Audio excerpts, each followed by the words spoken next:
మాత్రం అది నమ్మద్దు. చిన్న సినిమాలు అయితే మాత్రం బాగున్నా కూడా ఇక్కడ ఎవరికి వర్కౌట్ అవ్వట్లేదు.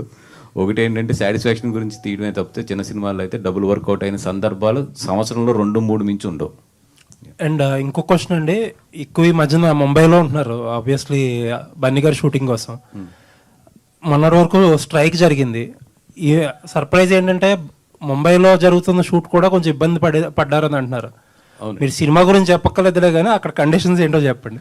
అండి, ఎందుకంటే ఇప్పుడు తెలుగు సినిమా ఇండియాలో ఎక్కడ జరుగుతున్నా కూడా ఆపాలి. ఎందుకంటే వీళ్ళందరికీ కూడా ఒక కోఆర్డినేషన్ ఉంటుంది మొత్తం అసోసియేషన్స్ అన్నిటికీ కూడా. ఆ విధంగా ఆ సినిమాను కూడా కొన్ని సందర్భాల్లో అక్కడ ఇబ్బంది పడ్డాము. బట్ ఏంటంటే మేము రిక్వెస్ట్ చేసింది ఏంటంటే that is a special case. Because ఎందుకంటే పర్ డే చాలా కోట్ల రూపాయల ఖర్చుతో కూడుకున్న సినిమా అది. And lot of foreign technicians అందరూ వచ్చి ఇండియాలో ఉండి చేస్తున్న సినిమా. ఇప్పుడు వాళ్ళందరినీ ఖాళీగా అన్ని రోజులు కూర్చోబెట్టాలి. ఎందుకంటే కాంట్రాక్ట్స్లో ఎట్లా ఉంటుందంటే మేము ఇచ్చిన పని చేసినా పని చేయకపోయినా కూడా పే చేయాలి వాళ్ళకి. ఓకే. సో అట్లాంటి విషయాల్లో కొంచెం ఇబ్బంది పడ్డాం బాగా. అది ఓకే. స్టార్ట్ అయిందండి, మళ్ళీ రెజ్యూమ్ అయిందా? మళ్ళీ రెజ్యూమ్ అయిందండి. ఓకే అండి, ఆల్ ది బెస్ట్. వాసు గారు, ఈ నెల కన్యాకుమారి రిలీజ్ చేస్తున్నారు మీరు. నెక్స్ట్ మంత్ ఏమో ఫస్ట్ వీక్లో లిటిల్ హార్ట్స్ రిలీజ్ చేస్తున్నారు. సో మీ నుంచి మీరు ఇందాక అన్నారు థియేటర్స్ ఫీడింగ్ కోసం ట్రై చేస్తున్నాను నేను థియేటర్స్కి ఇవ్వాలని. సో చిన్న కాన్సెప్ట్ సినిమాలు, ఇలాంటి సినిమాలు ఇంకా ఫర్దర్గా రిలీజ్ చేస్తారా? నిజంగా నాకు మంచి సినిమా నాకు నచ్చి మంచి కాన్సెప్ట్ ఉంటే, అది చిన్న సినిమా అయితే మాత్రం నేనైతే డెఫినెట్గా మొహమాటం లేకుండా నేను ఎంకరేజ్ చేస్తానండి. అంటే రోజు మీకు వచ్చి ప్రెస్ మీట్లో నేను బోర్ కొట్టినా కూడా నేను ఎంకరేజ్ చేస్తాను చిన్న సినిమా బాగుంటే మాత్రం.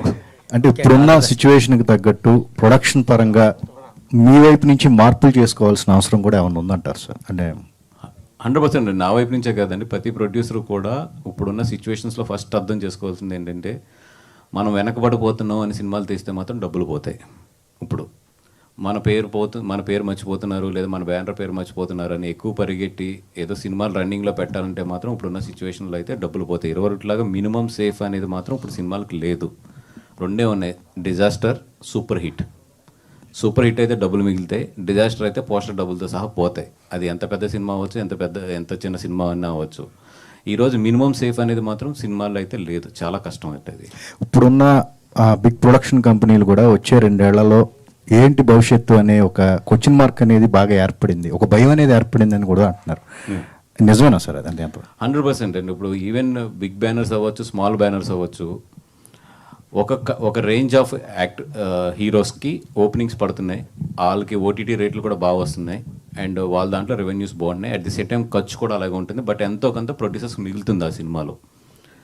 మిడ్ రేంజ్ సినిమాస్లో ప్రొడ్యూసర్స్కి మిగలట్లేదు.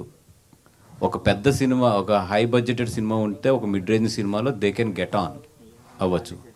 చిన్న సినిమా అనేది ఏంటంటే లాస్ తక్కువ ఉంటుంది, అట్ ద సేమ్ టైం కొడితే మాత్రం చిన్న సినిమాలో డబ్బులు వస్తున్నాయి. కొడితే అంటే సూపర్ హిట్టే కొట్టాలి. హిట్ కూడా ఈ రోజులో సరిపోతుంది చిన్న సినిమాల్లో. ఎక్స్ట్రాడినరీ హిట్ కొడితే తప్పితే చిన్న సినిమాలో డబ్బులు మిగిలవు ఈరోజు. మిడ్ రేంజ్ అయితే కంపల్సరీ హిట్ అవ్వాలి. సినిమా బాగాలేదంటే మాత్రం మొత్తం లెగిసిపోతుంది. పెద్ద సినిమాల్లో బాగాలేదన్నా కూడా లాస్ లేదు, బట్ ఎంతో కొంత ప్రొడ్యూసర్ మిగులుతుంది. వాసు గారు, బేసిక్గా మీరు కొన్ని సినిమాలు ఒక లైట్ హార్టెడ్ కామెడీ సినిమాలు బాగా చేస్తారు, కామెడీ హ్యూమర్ ఉంటాయి. ఈ టీజర్ చూస్తుంటే కూడా కొన్ని తను బాగా రాసుకున్నట్టున్నాడు. సో థియేటర్లో పేలే కామెడీ సీన్స్ ఏమైనా మీకు బాగా కనెక్ట్ అయ్యి ఇది బాగుంది థియేటర్లో పేలుతుంది అన్నట్టు ఏమైనా ఉన్నాయి? అంటే 2-3 చోట్ల గట్టిగా నవ్వానండి. అంటే నాకు బాగా గుర్తుండిపోయిన సీన్ అయితే మాత్రం వీళ్ళిద్దరిది ఇది ఉంటుంది, అమ్మాయి చెంపు పట్టుకుని వెళ్తే సీన్ ఉంటుంది. అక్కడ అయితే మాత్రం కొంచెం గట్టిగా నవ్వేనది.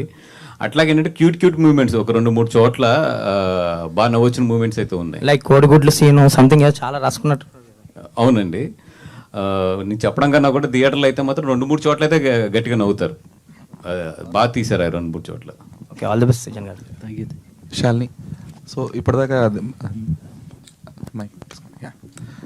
ఇప్పటిదాకా బన్నీవాస్ గారు మొత్తం ఇండస్ట్రీ ఏంటి ఇన్సైట్స్ అనేది మొత్తం చాలా డీప్గా చెప్పుకుంటూ వచ్చారు కదా.